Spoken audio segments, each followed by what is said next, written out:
Curta o vídeo e se inscreva no canal Audioteca ANCAP. Audioteca apresenta Por uma Nova Liberdade, o Manifesto Libertário. Murray Newton Rothbard. Introdução. Existem muitas variantes do libertarianismo vivas no mundo atual, porém o Rothbardianismo continua a ser seu centro de gravidade intelectual, sua musa e consciência primordial, seu cerne moral e estratégico, e o ponto focal de debate até mesmo quando seu nome não é mencionado. O motivo é que Murray Rothbard foi um criador do libertarianismo moderno, um sistema político-ideológico que propõe uma fuga decisiva das armadilhas da esquerda e da direita e seus planos centrais acerca de como o poder estatal deve ser usado. O libertarianismo é a alternativa radical que afirma que o poder estatal é impraticável e imoral. Senhor libertário, era como Murray Rothbard era chamado, e o maior inimigo vivo do Estado. Ele continua a sê-lo. Sim, ele teve muitos antecessores, pelos quais ele foi influenciado, toda a tradição liberal clássica, os economistas austríacos, a tradição anti-guerra americana, e a tradição dos direitos naturais. Porém foi ele quem juntou todas estas peças num sistema unificado que parece implausível, a princípio, porém inevitável, uma vez definido e defendido por Rothbard. As peças individuais deste sistema são claras: autonomia individual, direitos de propriedade taxativos, mercados livres, anti-Estado em todos os aspectos concebíveis, porém suas implicações são impactantes. Após você ser exposto ao panorama completo, e por uma nova liberdade vem sendo o principal meio de exposição por mais de um quarto de século, é impossível esquecê-lo. Ele se torna a lente indispensável pela qual podemos ver os eventos no mundo real com a maior clareza possível. Este livro, mais que qualquer outro, explica por que a importância de Rothbard parece aumentar ano após ano. Sua influência cresceu enormemente desde sua morte, e por que o Rothbardianismo tem tantos inimigos na esquerda, na direita e no centro. A ciência de liberdade que ele trouxe claramente à tona é, pura e simplesmente, tão eletrizante na esperança que ela cria de um mundo livre, quanto é implacável com o erro. Sua consistência lógica e moral, aliada à sua força evidente, representa uma ameaça a qualquer visão intelectual que procure utilizar o Estado para refazer o mundo de acordo com algum plano pré-programado. E, com a mesma intensidade, ela impressiona o leitor com uma visão auspiciosa do que pode ser realizado. Rothbard começou a escrever este livro logo após receber uma ligação de Tom Mandel, um editor da Macmillan que havia visto um editorial de Rothbard no New York Times publicado na primavera de 1971. Foi a única comissão recebida por Rothbard em toda a sua vida de uma editora comercial. Ao se examinar o manuscrito original, tão consistente em sua tipografia e praticamente finalizado após o seu primeiro rascunho, parece visível que escrevê-lo foi para ele uma alegria quase natural. Ele é consistente, implacável e enérgico. O contexto histórico ilustra um ponto que frequentemente é ignorado. O libertarianismo moderno não nasceu em reação ao socialismo ou ao esquerdismo, embora ele seguramente seja anti-esquerdista, da maneira com que o termo é comumente definido, e antissocialista. Para ser mais exato, o libertarianismo, no contexto histórico americano, surgiu como uma resposta ao estatismo do conservadorismo e sua celebração seletiva de um planejamento central de estilo conservador. Os conservadores americanos podem não adorar o estado de bem-estar social ou as regulamentações econômicas excessivas, porém apreciam o exercício do poder em nome do nacionalismo, do belicismo, de políticas pró-família e da invasão da privacidade e da liberdade pessoal. No período pós-LBJ da história americana, os presidentes republicanos, mais que os democratas, foram responsáveis pelas maiores expansões dos poderes executivo e judiciário. E foi para defender uma liberdade pura contra as concessões e corrupções do conservadorismo, iniciando-se com o período de Nixon, porém continuando ao longo das presidências de Reagan e Bush, que inspiraram o nascimento da economia política rothbardiana. Também é notável como Rothbard opta por não usar meias palavras em seu argumento. Outros intelectuais que tivessem recebido um convite semelhante poderiam ter sucumbido à tentação de diluir seus argumentos, para torná-los mais palatáveis. Porque, por exemplo, defender a ausência do Estado ou o anarquismo, quando defender um governo limitado poderia trazer mais pessoas para o movimento. Porque condenar o imperialismo americano quando fazê-lo apenas acabaria limitando a atração do livro a conservadores antissoviéticos que, não fosse por este motivo, poderiam apreciar suas inclinações ao livre mercado. Por que se aprofundar tanto na privatização dos tribunais, estradas e dos sistemas hídricos e correr o risco de, ao fazê-lo, se indispor com tantas pessoas? Porque entrar no terreno pantanoso da regulamentação do consumo e da moralidade pessoal, e fazê-lo com uma consistência tão desconcertante, quando seguramente um público maior teria sido atraído caso isto não fosse feito. E porque entrar em detalhes como questões monetárias, bancos centrais e tópicos semelhantes, quando um argumento mais diluído pela livre iniciativa teria agradado muito mais conservadores da Câmara do Comércio. Porém enfeitar e ceder para agradar sua época ou ganhar mais público simplesmente não era uma de suas características. Ele sabia que tinha uma oportunidade única na vida de apresentar o pacote completo do libertarianismo, em toda a sua glória, e não estava disposto a abrir mão disto. E é por isso que lemos aqui não apenas um argumento para a diminuição do governo, mas para sua eliminação pura e simples. Não apenas um argumento para a atribuição de direitos de propriedade, mas para a submissão ao mercado até mesmo em questões relativas a aplicações de contratos, e não apenas um argumento a favor do corte do bem-estar social, mas para o completo banimento de todo o sistema de bem-estar social. Enquanto outras tentativas de se defender o libertarianismo, tanto antes como depois deste livro, costumam pedir por medidas transicionais ou parciais, ou estão dispostas a ceder o máximo possível aos estatistas. Não é isto que Murray nos oferece. Não ele, para quem sistemas como vales escolares ou a privatização de programas governamentais não deveriam sequer existir. Em seu lugar, ele apresenta e dá sequência à visão inteiramente completa e totalmente envigorante do que deve ser a liberdade. É por isto que tantas outras tentativas semelhantes de se escrever o Manifesto Libertário não resistiram ao teste do tempo,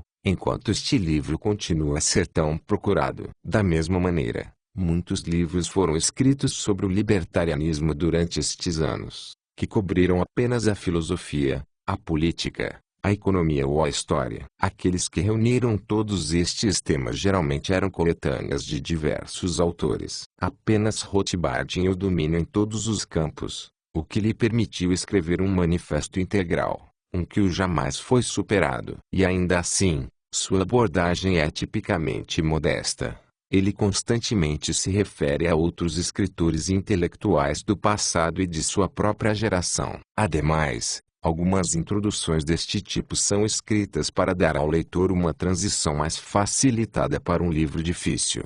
Este, no entanto, não é o caso aqui. Ele jamais se refere ao leitor com condescendência, mas sempre com clareza. Rothbard fala por si mesmo. Pouparei o leitor de uma lista de minhas partes favoritas, ou de especulações sobre quais passagens Rothbard teria tornado mais claras se ele tivesse tido a chance de lançar uma nova edição. O leitor ou a leitora descobrirá por sua própria conta que cada página exala energia e paixão, que a lógica de seu argumento é incrivelmente persuasiva, e que o fogo intelectual que inspirou sua obra continua a arder com a mesma intensidade, hoje em dia, com que vinha ardendo por todos esses anos. O livro ainda é considerado perigoso exatamente porque, uma vez ocorrida a exposição ao rothbardianismo, nenhum outro livro sobre política, economia ou sociologia poderá novamente ser lido da mesma maneira. O que era um fenômeno comercial acabou por se tornar genuinamente um manifesto clássico,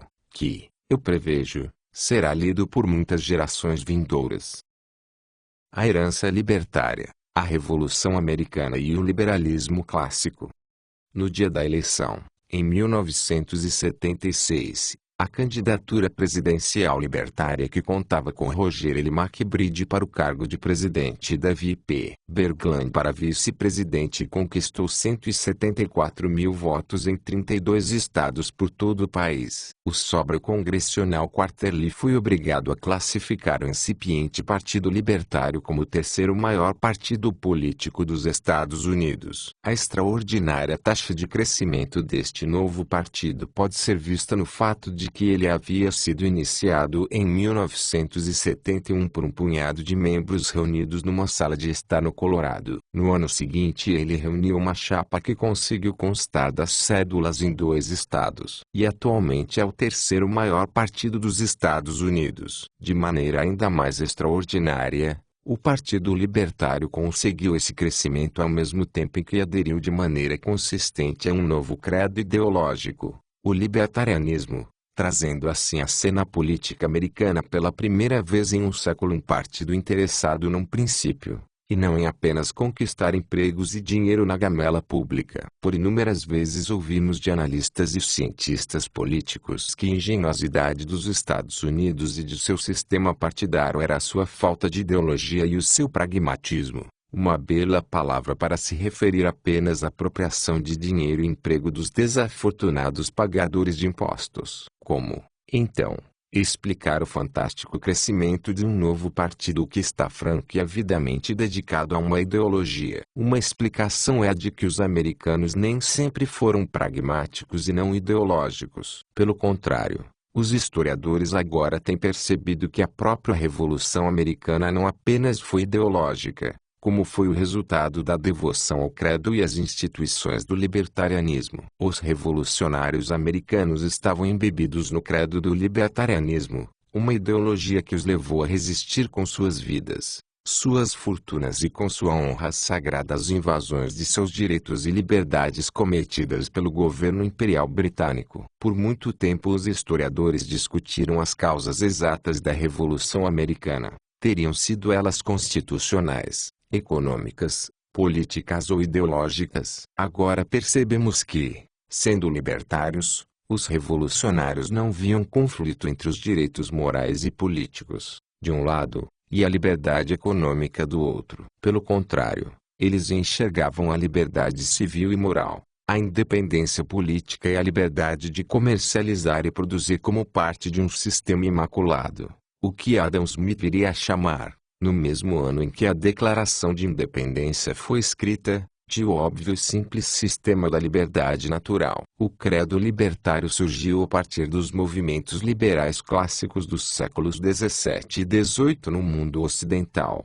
mais especificamente, da Revolução Inglesa do século XVII. Este movimento libertário radical, embora tenha obtido um sucesso apenas parcial em sua terra natal, a Grã-Bretanha, ainda assim foi capaz de prenunciar a Revolução Industrial, libertando deste modo a indústria e a produção das restrições sufocantes do controle do Estado e das corporações urbanas que contavam com o apoio do governo. Pois o movimento liberal clássico foi, ao longo de todo o mundo ocidental, uma poderosa revolução libertária contra o que podemos chamar de a velha ordem, o ancien regime que havia dominado por séculos seus súditos. Este regime, no início do período moderno, que data do início no século X, havia imposto um Estado central absolutista e um rei que governava através do direito divino no topo de uma teia antiga e restritiva de monopólios feudais no campo e controles e restrições corporativas nas cidades. O resultado foi uma Europa que ficou estagnada sob uma teia incapacitante de controles,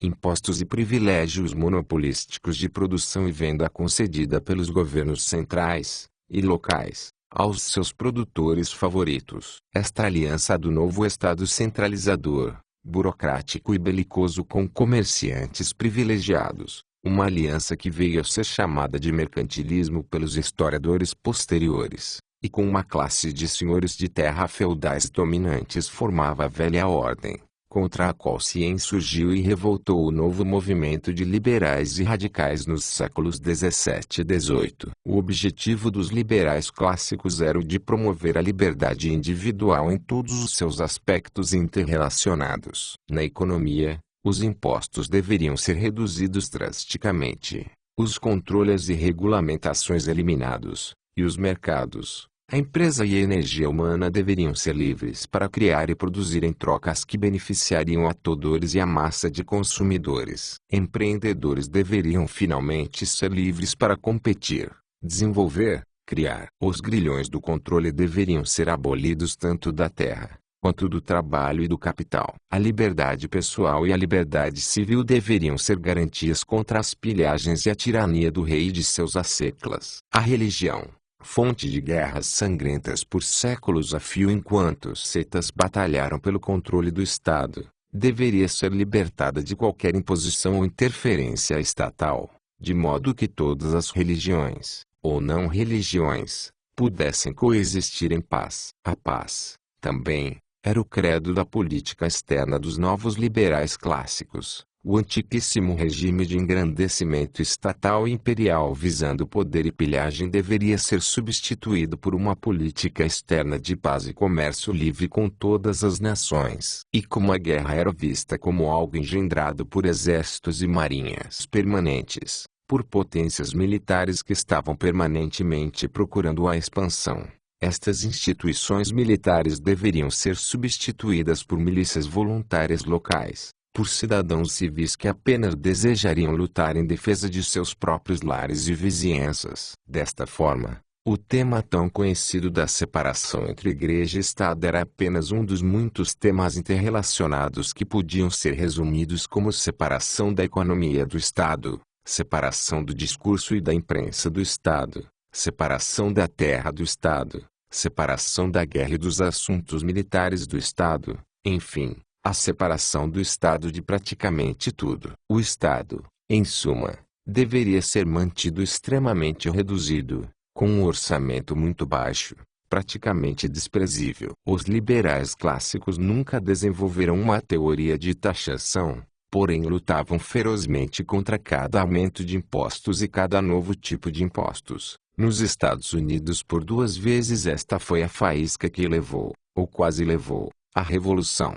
O imposto sobre os selos, o imposto sobre o chá. Os primeiros teóricos do liberalismo libertário clássico foram os levelers niveladores, durante a Revolução Inglesa, e o filósofo John Locke, no fim do século XVII, seguidos pelos triuígues verdadeiros, ou a oposição libertária radical ao Whig Settlement Accord Whig. O regime da Grã-Bretanha no século XVII. John Locke apresentou os direitos naturais de cada indivíduo em relação à sua pessoa e propriedade. O propósito do governo estaria limitado estritamente a defender tais direitos. Nas palavras da Declaração de Independência, inspirada por Locke, para defender estes direitos, governos são instituídos entre os homens, derivando seus justos poderes do consentimento dos governados. Uma vez que qualquer forma de governo se torna destrutiva a estes fins, é direito do povo alterá-lo ou aboli-lo.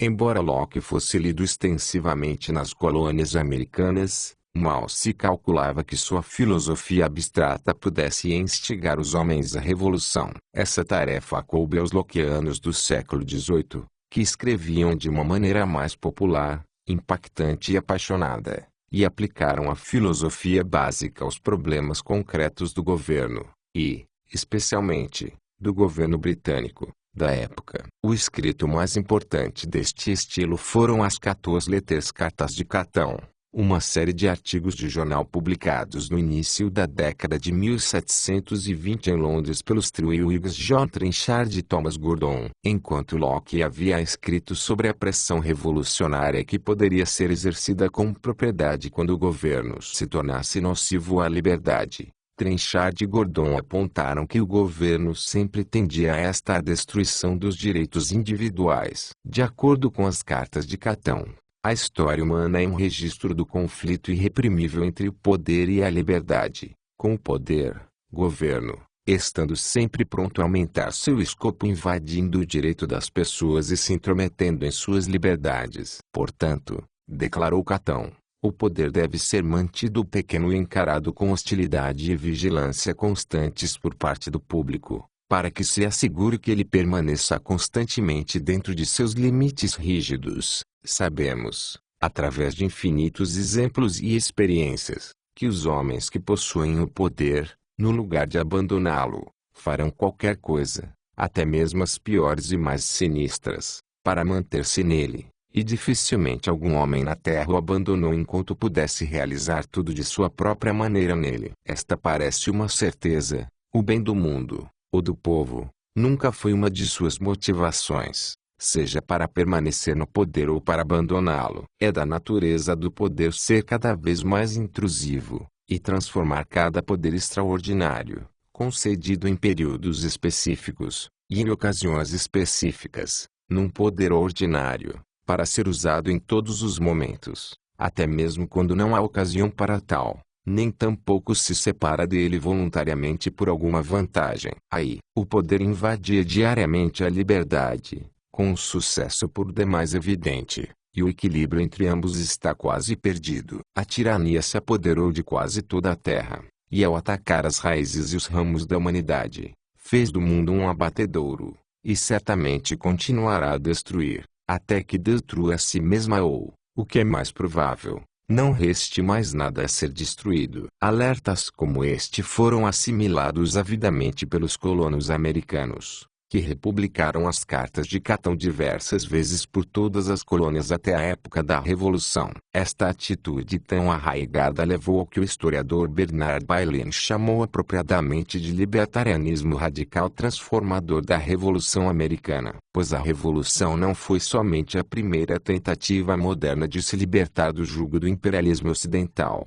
à época, a potência mais poderosa do mundo. Mais importante ainda, pela primeira vez na história, os americanos impuseram controle sobre seus novos governos através dos inúmeros limites e restrições reunidos nas constituições e, mais especificamente, em declarações de direitos. A Igreja e o Estado foram separados com rigor em todos os novos estados, e a liberdade religiosa foi sacramentada. Os resquícios do feudalismo foram eliminados em todos os estados através da abolição dos privilégios feudais do morgadion e da primogenitura. No primeiro, um ancestral morto podia vincular os bens territoriais de sua família a ela para sempre, evitando assim que seus herdeiros pudessem vender qualquer parte da propriedade. No segundo, o governo obrigava que o único herdeiro da propriedade fosse o filho mais velho de seu antigo proprietário. O novo governo federal formado pelos artigos da Confederação não recebeu permissão para cobrar impostos do povo,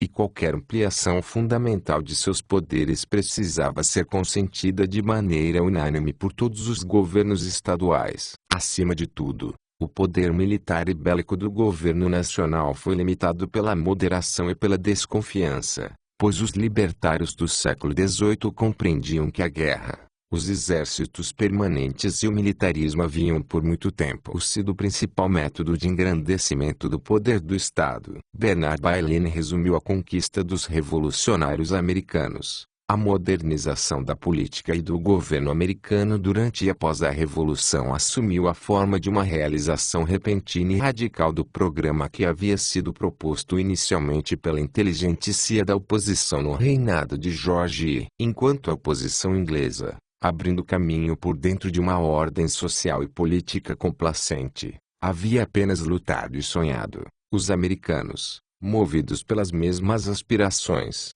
porém vivendo numa sociedade moderna, de diversas maneiras, e agora livre, politicamente, puderam, subitamente, agir. Enquanto a oposição inglesa tinha lutado em vão por reformas parciais, os líderes americanos se moveram, de maneira rápida e com pouca disrupção social, para implementar sistematicamente as possibilidades mais extremas de todo o espectro de ideias de liberação radicais. Durante o processo eles infundiram à cultura política americana os principais temas do libertarianismo radical do século XVIII já implementados aqui. O primeiro é a crença de que o poder é mau, uma necessidade, talvez, mas uma necessidade má, que é infinitamente corrompedor, e que por isso ele deve ser controlado, limitado e restrito de todas as maneiras compatíveis com um mínimo de ordem civil. Constituições escritas, separação dos poderes, declarações de direitos,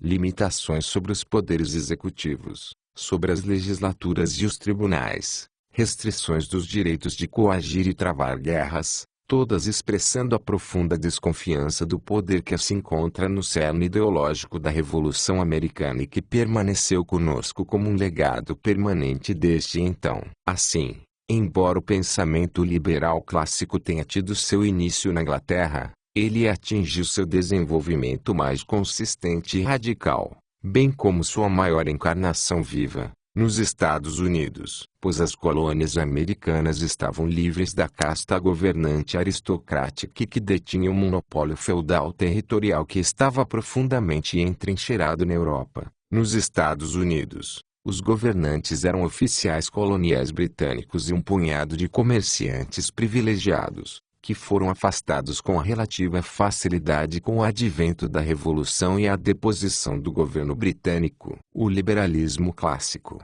portanto, tinha um maior apoio popular, e encontrou uma resistência institucional muito menos entrincheirada nas colônias americanas do que em sua própria terra natal. Além do mais, estando isolados, geograficamente, os rebeldes americanos não tinham de se preocupar com a invasão de exércitos de governos vizinhos contra-revolucionários, como, por exemplo, foi o caso da França. Após a Revolução.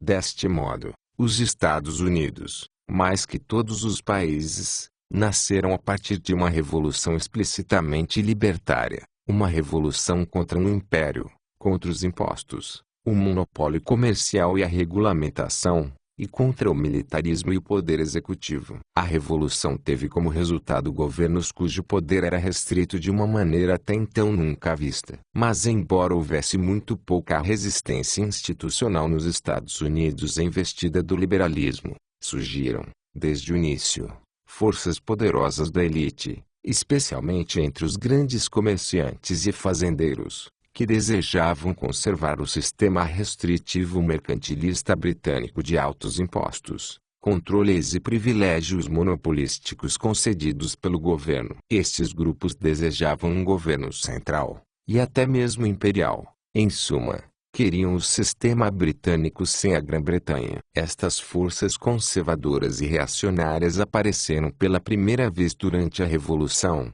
e formaram mais tarde o Partido Federalista e a administração federalista na década de 1790. Durante o século XIX, no entanto, o ímpeto libertário prosseguiu. Os movimentos jeffersoniano e jacksoniano, os partidos democrata-republicano e, posteriormente, democrata, lutavam abertamente pela virtual eliminação do governo da vida americana. Um governo que não tivesse um exército e uma marinha permanentes, um governo sem dívidas, sem impostos federais sobre consumo e vendas e virtualmente sem tarifas de importação, ou seja, com níveis irrisórios de gastos e taxação, um governo que não se envolve em obras públicas ou melhorias internas, um governo que não controle ou regulamente, um governo que deixa a moeda e o sistema bancário livres, sólidos e sem inflação. Em suma, nas palavras do ideal de H. L. Mencken, um governo que praticamente não seja um governo. O ímpeto jeffersoniano rumo à ausência virtual de governo foi a pique após Jefferson assumir o poder, inicialmente com as concessões aos federalistas, provavelmente resultado de um acordo para obter votos federalistas e acabar com um impasse no colégio eleitoral, e, posteriormente, com a compra inconstitucional do território da Louisiana. Mas, mais especificamente, ele só sobrou com o ímpeto imperialista pela guerra contra a Grã-Bretanha no segundo mandato de Jefferson, um ímpeto que levou à guerra e a um sistema unipartidário que estabeleceu praticamente todo o programa estatista federalista, altos gastos militares, um banco central, uma tarifa protecionista, impostos federais diretos e obras públicas. Horrorizado com os resultados, Jefferson se recolheu em Monticello, onde meditou melancolicamente, e inspirou os jovens políticos que o visitaram,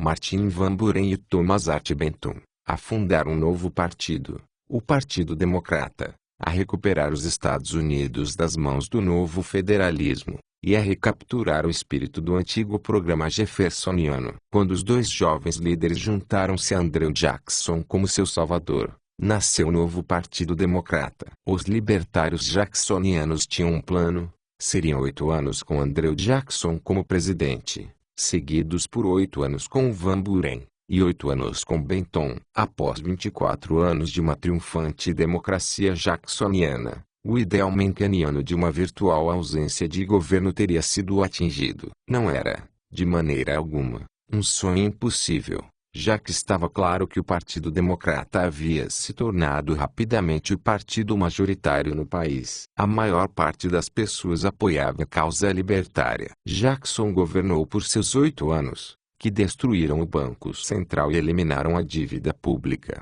e Van Buren por 4, durante os quais ele separou o governo central do sistema bancário. Porém, a eleição de 1840 foi uma anomalia, na medida em que Van Buren foi derrotado por uma campanha demagógica sem precedentes projetada pelo primeiro grande líder de campanha moderno, Turlough Weed, pioneiro em todas as táticas de campanha com as quais estamos habituados hoje em dia, slogans pegajosos, botões, paradas etc. As táticas de Weed colocaram na presidência um igatroso desconhecido, o general Eliot Henry Harrison.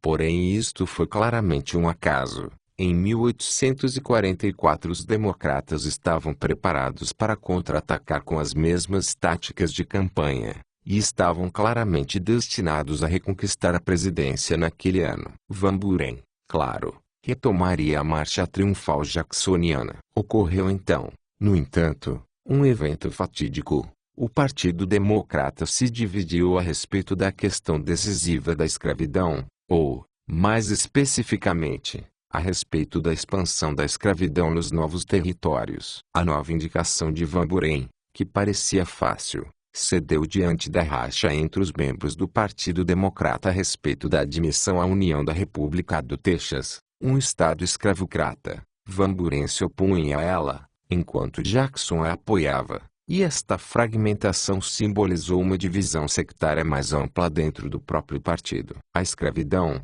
aquela grave falha antilibertária no libertarianismo do programa democrata, veio à tona para arruinar completamente o partido e seu libertarianismo. A Guerra Civil, além de ter sido responsável por uma devastação e um derramamento de sangue sem precedentes, foi utilizada pelo regime triunfal republicano, quase unipartidário, para impor seu programa estatizante, anteriormente o IG, poder governamental nacional, tarifas protecionistas, subsídios a grandes empresas, papel moeda inflacionário, retomada do controle do sistema bancário pelo governo federal, um programa de melhorias internas em grande escala, altos impostos sobre comércio e vendas, e, durante a guerra, o alistamento militar compulsório e um imposto de renda. Além disso, os estados acabaram por perder seu direito anterior à secessão, e outros poderes estatais, que foram substituídos por poderes governamentais federais. O Partido Democrata retomou seu programa libertário após a guerra,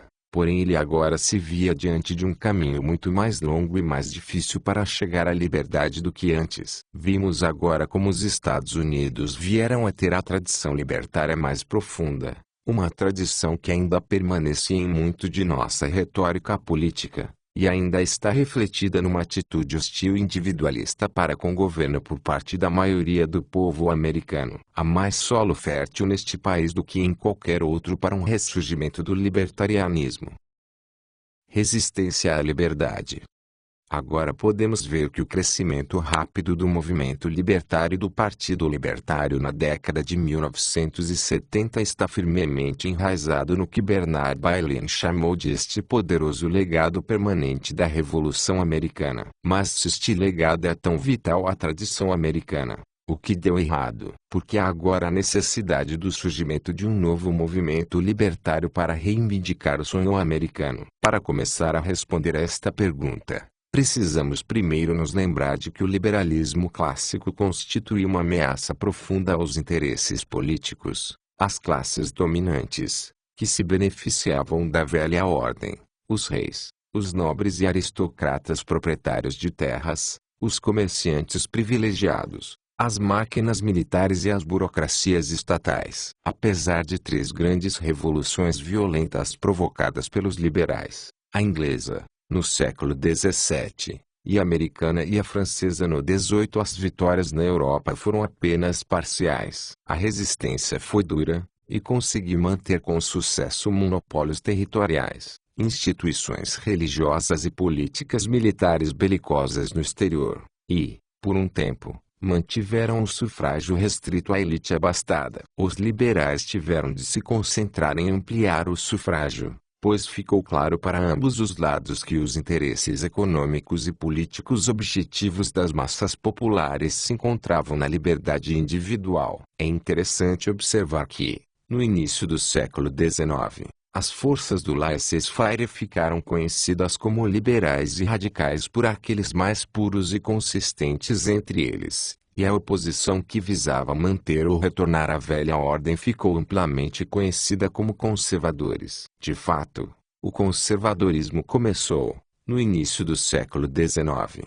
como uma tentativa consciente de desfazer e destruir a odiosa obra do novo espírito liberal clássico, das revoluções americana, francesa e industrial. Liderados por 2 pensadores franceses reacionários, de Bonald e de Maistre, o conservadorismo ansiava por substituir os direitos iguais e a igualdade perante a lei pelo domínio estruturado e hierárquico das elites privilegiadas, a liberdade individual e o governo mínimo pelo domínio absoluto e pelo grande governo, a liberdade religiosa pelo domínio teocrático de uma igreja estatal, a paz e o livre comércio pelo militarismo, restrições mercantilistas, e a guerra para o proveito da nação-estado, e a indústria e a manufatura pela antiga ordem feudal e agrária. E queriam substituir o novo mundo do consumo massificado e do aumento nos padrões de vida para todos pela velha ordem da subsistência básica para as massas e o consumo de artigos de luxo para a elite dominante. Na metade e,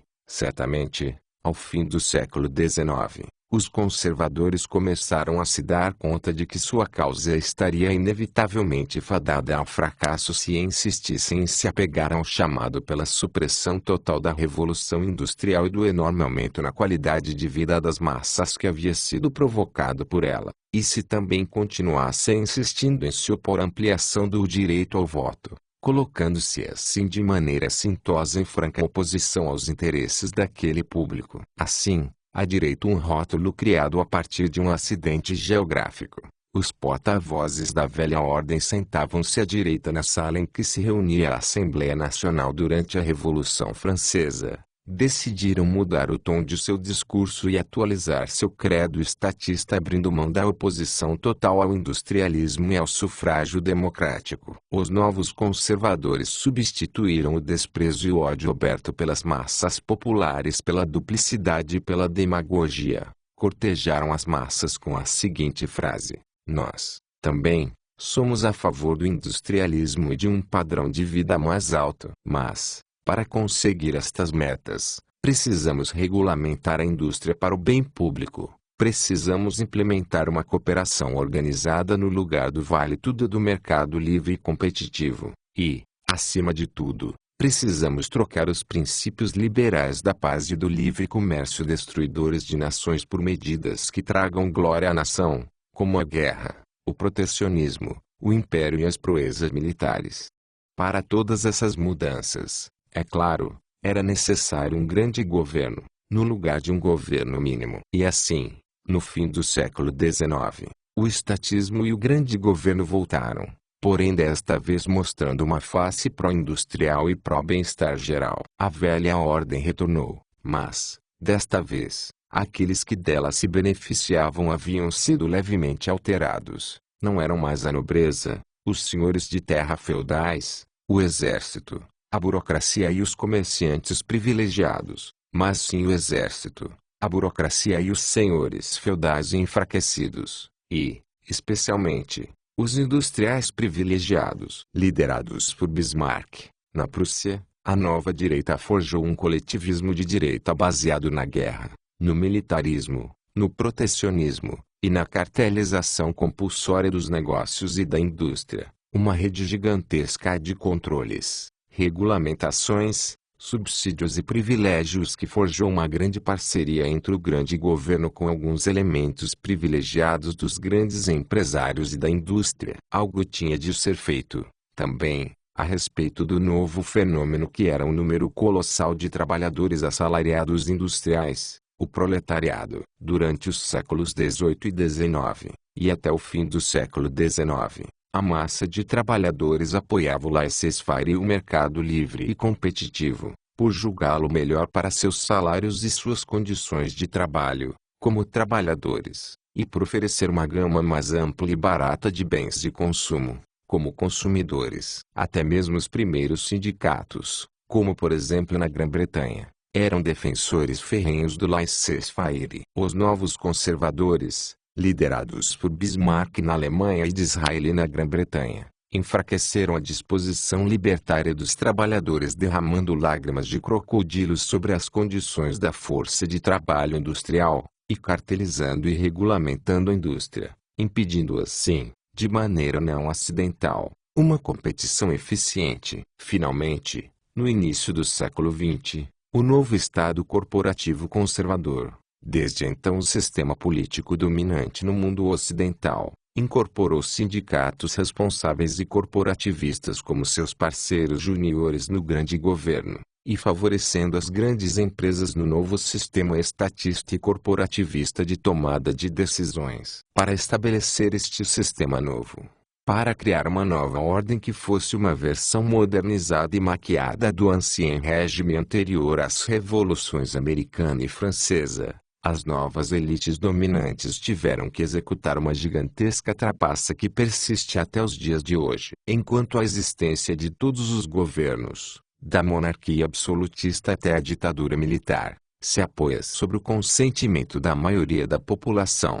um governo democrático deve construir esse consentimento numa base mais imediata, diária. E, para fazê-lo, estas novas elites governantes conservadoras tiveram de enganar o público de muitas maneiras cruciais e fundamentais, pois as massas agora teriam que ser convencidas de que a tirania era melhor que a liberdade, de que um feudalismo industrial exclusivo e cartelizado era melhor para os consumidores que um mercado livremente competitivo, de que um monopólio cartelizado deveria ser imposto em nome do antimonopólio, e de que a guerra e o engrandecimento militar que beneficiassem as elites dominantes realmente estavam no interesse das massas que eram recrutadas, taxadas e, muitas vezes, sacrificadas. Como fazer isto? Em todas as sociedades, a opinião pública é determinada pelas classes intelectuais, os formadores de opinião da sociedade, pois a maior parte das pessoas não origina e nem dissemina ideias e conceitos. Pelo contrário, elas tendem a adotar aquelas ideias promulgadas pelas classes intelectuais profissionais, aqueles que comercializam profissionalmente suas ideias. Ao longo da história, como veremos mais adiante, os déspotas e as elites dominantes dos estados tiveram muito mais necessidade dos serviços dos intelectuais do que os cidadãos pacíficos de uma sociedade livre. Pois os estados sempre precisam de intelectuais formadores de opinião para enganar o público, e fazê-lo acreditar que seu governo é sábio, bom e inevitável, em acreditar que o imperador está vestido. Até o mundo moderno, estes intelectuais inevitavelmente eram clérigos, ou curandeiros, os guardiões da religião. Era uma aliança confortável, esta parceria antiquíssima entre a Igreja e o Estado. A Igreja informava seus protegidos iludidos de que o rei governava por desígnio divino, e por isso deveria ser obedecido.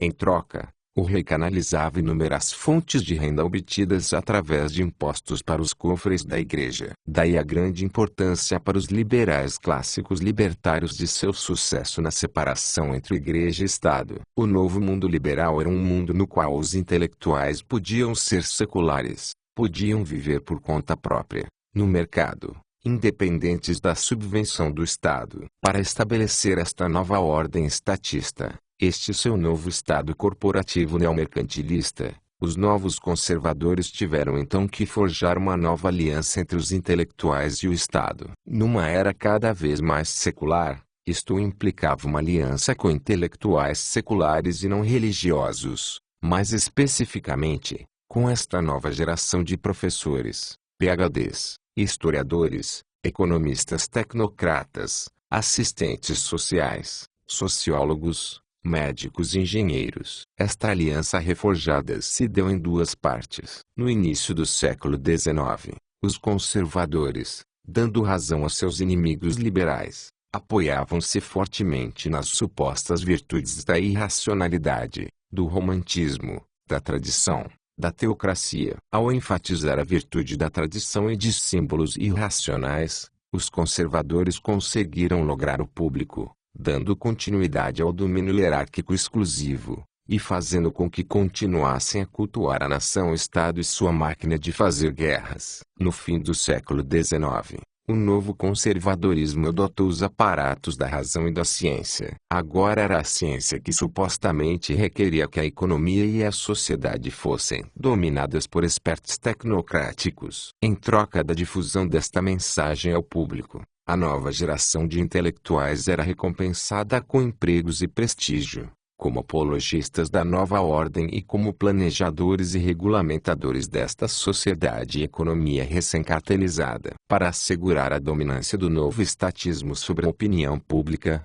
e que o consentimento do público poderia ser manipulado, os governos do mundo ocidental no fim do século XIX e início do século XX passaram a assumir o controle da educação, da mente dos homens, sobre as universidades e a educação em geral, através das leis de obrigatoriedade de frequência escolar e de uma rede de escolas públicas. As escolas públicas foram utilizadas de maneira consciente para incutir a obediência ao Estado, bem como outras virtudes cívicas entre seus jovens protegidos. Além disso, a estatização da educação garantia que um dos principais grupos interessados na expansão do estatismo fossem os professores e profissionais de educação da nação. Uma das maneiras com que os novos intelectuais estatistas fizeram seu trabalho foi alterar o significado de antigos rótulos, e, dessa maneira, manipularam nas mentes do público as conotações emocionais associadas a estes rótulos. Por exemplo,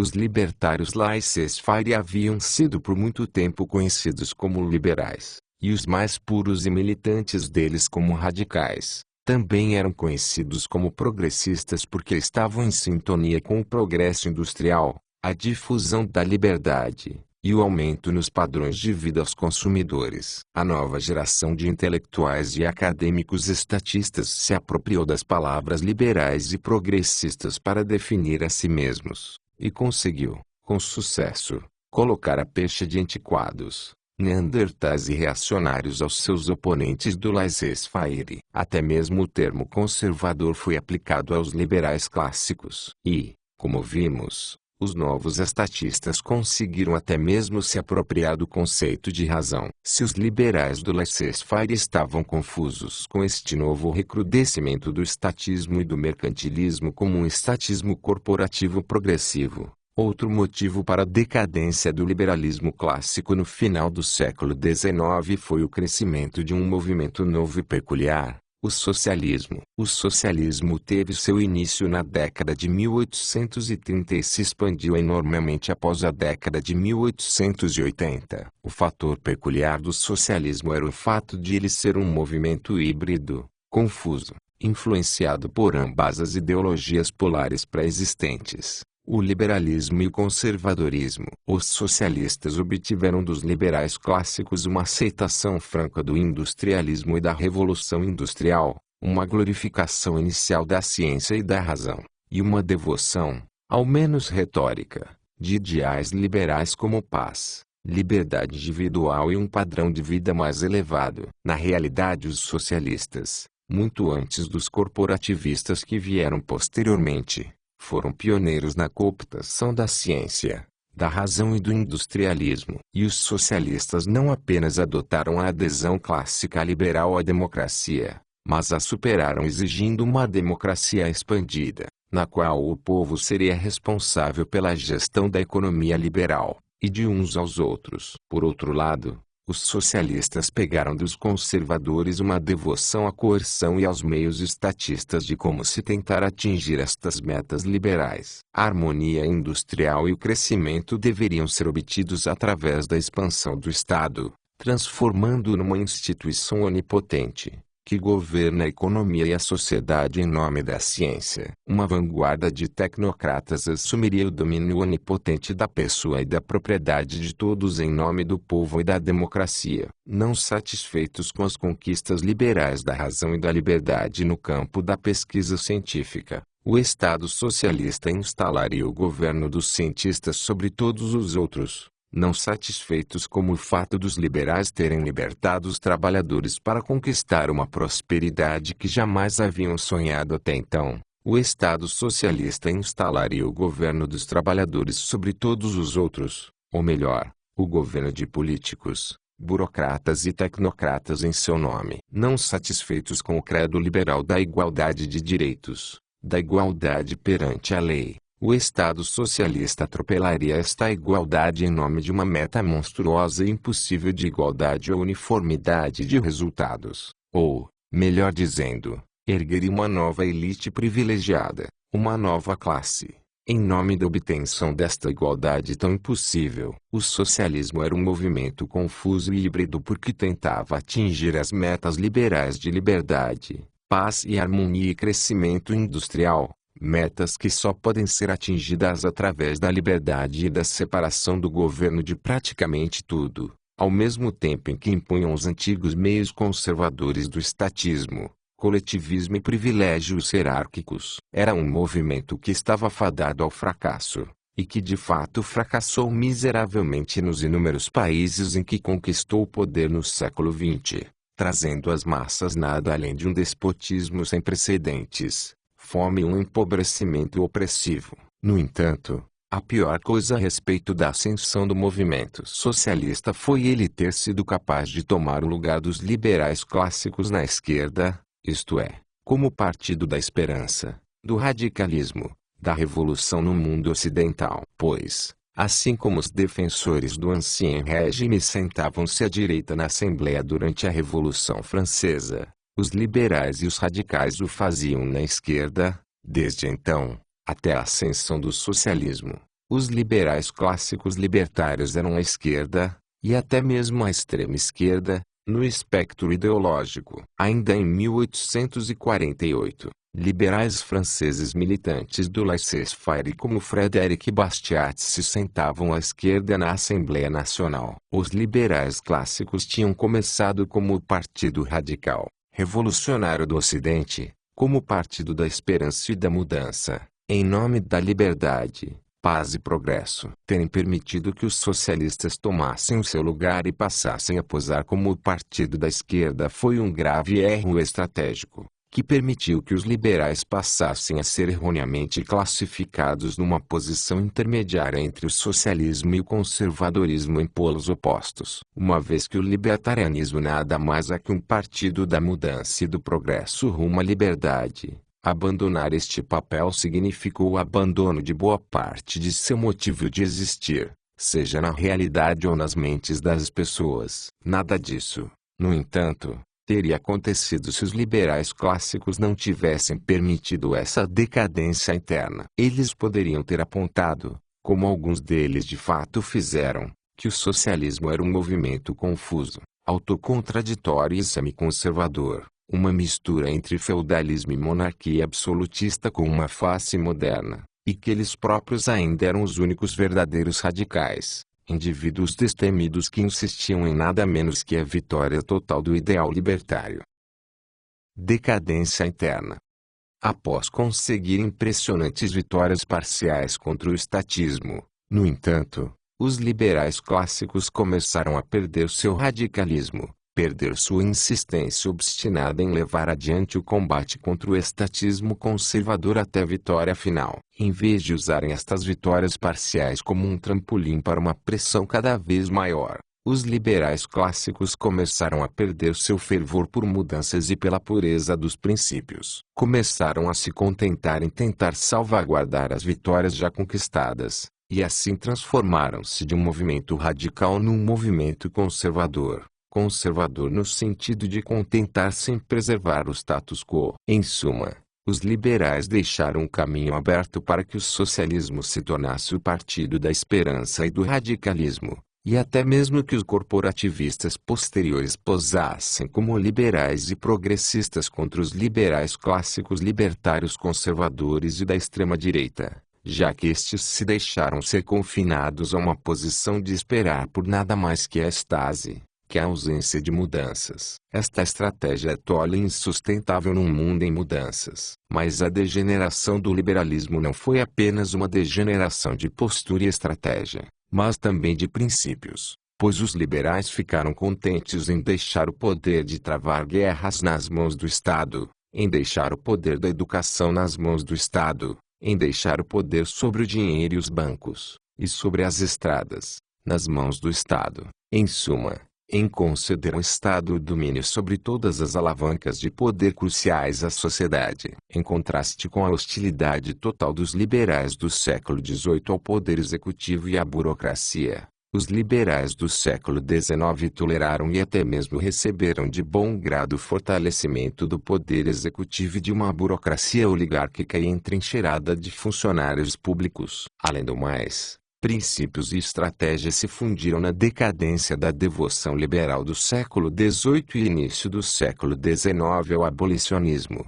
sob o ponto de vista de que, seja a instituição a escravidão ou qualquer outro aspecto do estatismo, ela deve ser abolida o mais rapidamente possível, já que a abolição imediata do estatismo, embora improvável na prática, deve ser desejada como a única posição moral possível. Pois preferir uma redução gradual à abolição imediata de uma instituição mais coercitiva equivale a ratificar e sancionar este mal, e, portanto, viola os princípios libertários. Como explicou o grande abolicionista e libertário William Lloyd Garrison, por mais energicamente que insistamos na abolição imediata, ela será, vejam só. Por fim, uma abolição gradual. Nunca dissemos que a escravidão seria derrubada com um único golpe, que ela deveria ser, sempre o afirmaremos.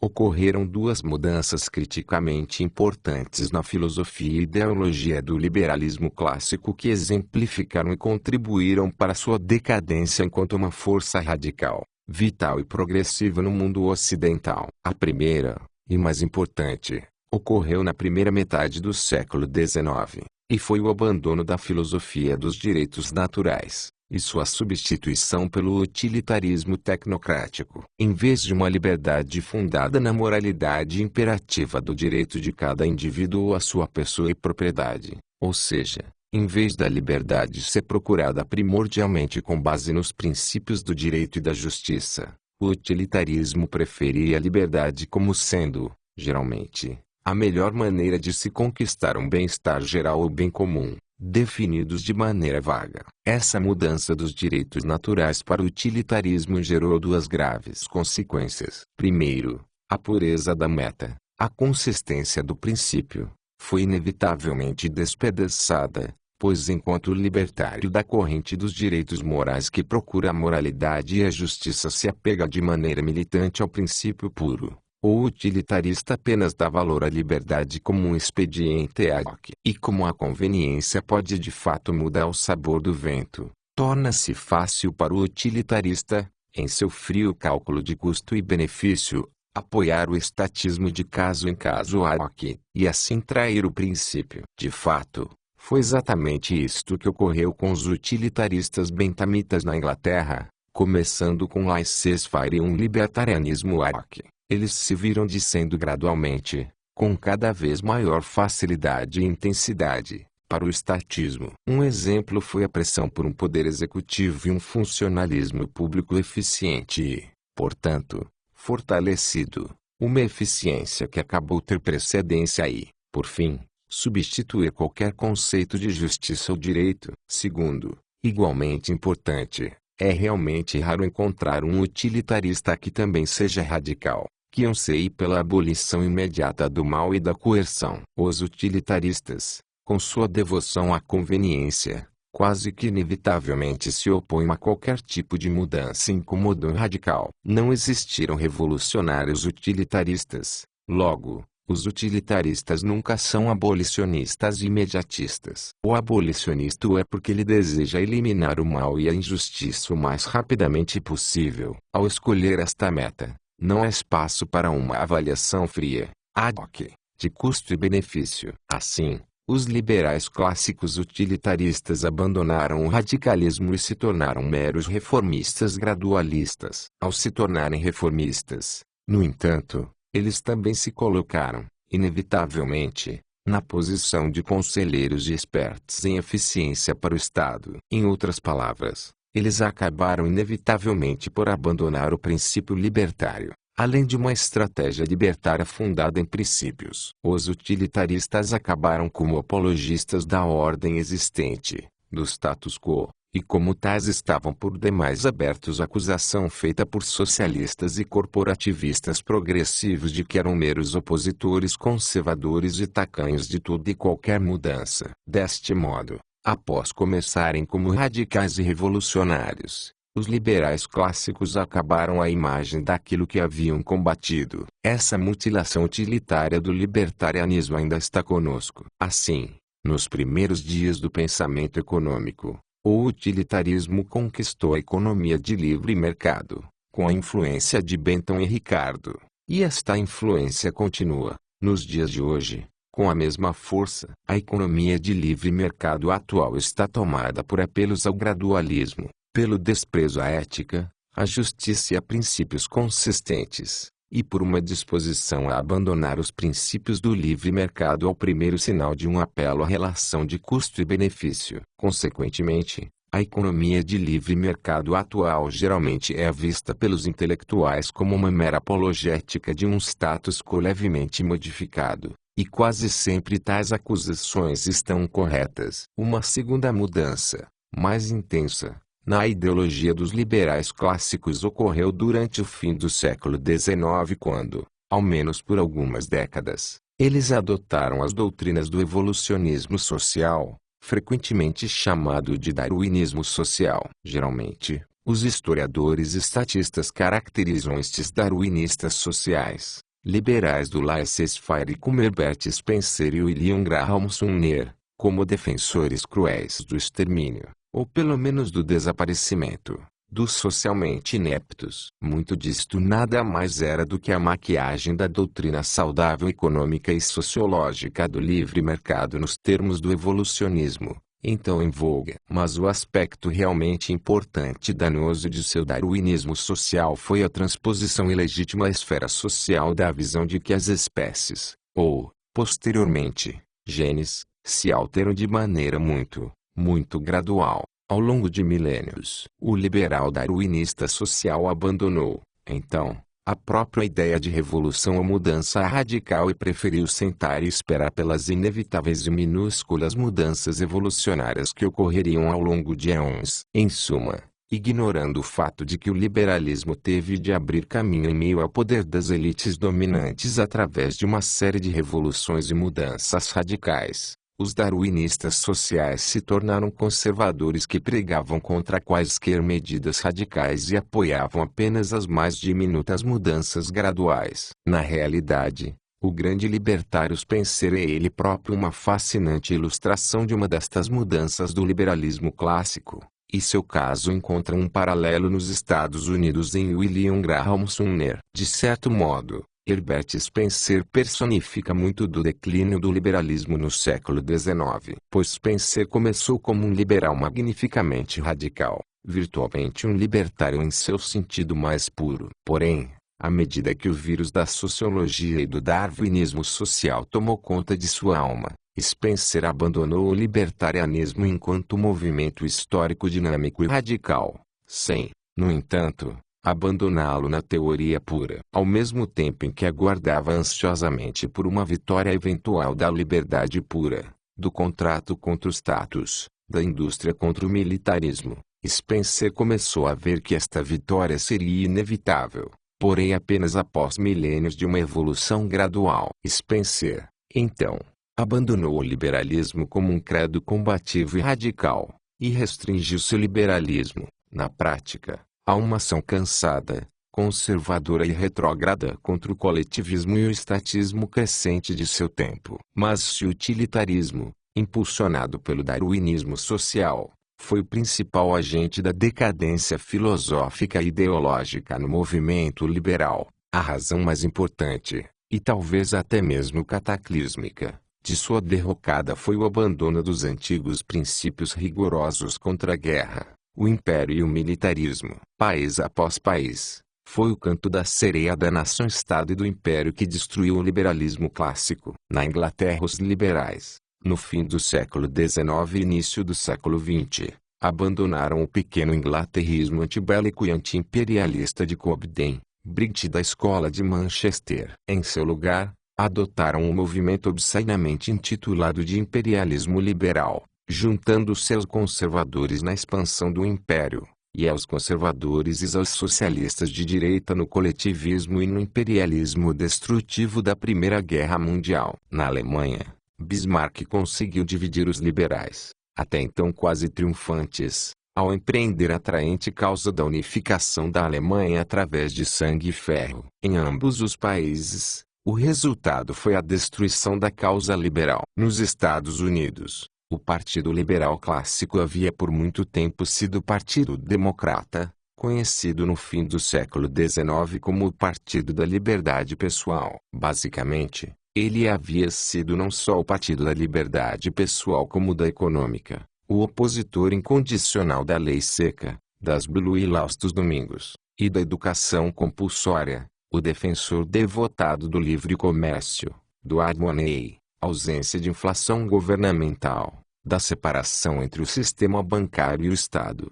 e do governo em seu mínimo absoluto. Em seu ponto de vista, o poder dos governos estaduais era desprezível, e o do governo federal era praticamente inexistente. Na política externa, o Partido Democrata, embora de maneira menos rigorosa, tendia a ser o partido da paz, do antimilitarismo e do antiimperialismo. Mas tanto o libertarianismo pessoal quanto o econômico foram abandonados com a captura do Partido Democrata pelas forças de Bryan em 1896, e a política externa de não intervenção foi então abandonada de maneira abrupta por Woodrow Wilson. 2 décadas mais tarde, foi uma intervenção e uma guerra que serviram como prenúncio de um século de morte e devastação, de guerras de novos despotismos, e também um século em todos os países belicosos do novo estatismo corporativista, de um estado de bem-estar social e belicoso comandado por uma aliança entre o grande governo, grandes empresários, sindicatos intelectuais, que mencionamos acima. O último suspiro, de fato, do antigo liberalismo laissez-faire nos Estados Unidos foi o dos libertários valentes envelhecidos que se juntaram para formar a Liga Anti-Imperialista na virada do século, para se opor à guerra dos Estados Unidos contra a Espanha e a subsequente guerra imperialista americana para esmagar os filipinos que lutavam pela sua independência nacional tanto da Espanha quanto dos Estados Unidos. Aos olhos modernos, a ideia de um anti-imperialista que não seja marxista pode parecer estranha, mas a oposição ao imperialismo teve seu início com liberais do laissez-faire como Cobden e Briggs, na Inglaterra, e Eugene Richter, na Prússia. Na realidade, a Liga Anti-Imperialista, da qual participava Sumner, liderada por Edward Atkinson, industrial e economista de Boston, consistia de radicais do laissez-faire que haviam combatido o bom combate pela abolição da escravatura, e que haviam defendido o livre comércio, o hard money, e o governo mínimo. Para eles, sua batalha final contra o novo imperialismo americano era apenas uma parte integrante de sua batalha vitalícia contra a coerção, o estatismo e a injustiça, contra o grande governo em todas as áreas da vida, tanto dentro quanto fora do país. Traçamos a história um tanto assustadora do declínio e queda do liberalismo clássico após sua ascensão e triunfo parcial nos séculos anteriores. Qual, então, é o motivo desse ressurgimento, do florescimento, do pensamento e da atividade libertária nos últimos anos, especificamente nos Estados Unidos? Como puderam estas formidáveis forças e coalizões a favor do estatismo ceder até mesmo tão pouco para um movimento libertário ressuscitado? Não deveria esta retomada da marcha do estatismo ocorrida no fim do século XIX e no século XX ser motivo para pesar, em vez de anunciar o despertar de um libertarianismo aparentemente moribundo, porque o libertarianismo não continuou morto e enterrado. Vimos porque o libertarianismo surgiria naturalmente primeiro, e em sua forma mais completa, nos Estados Unidos, uma terra imersa na tradição libertária. Não examinamos ainda, no entanto, a questão: por que qualquer renascimento do libertarianismo nestes últimos anos? Que condições contemporâneas levaram a este acontecimento surpreendente? Devemos adiar as respostas a esta questão até o fim do livro, para que antes possamos examinar o que é o credo libertário, e como este credo pode ser aplicado para solucionar as principais áreas problemáticas de nossa sociedade.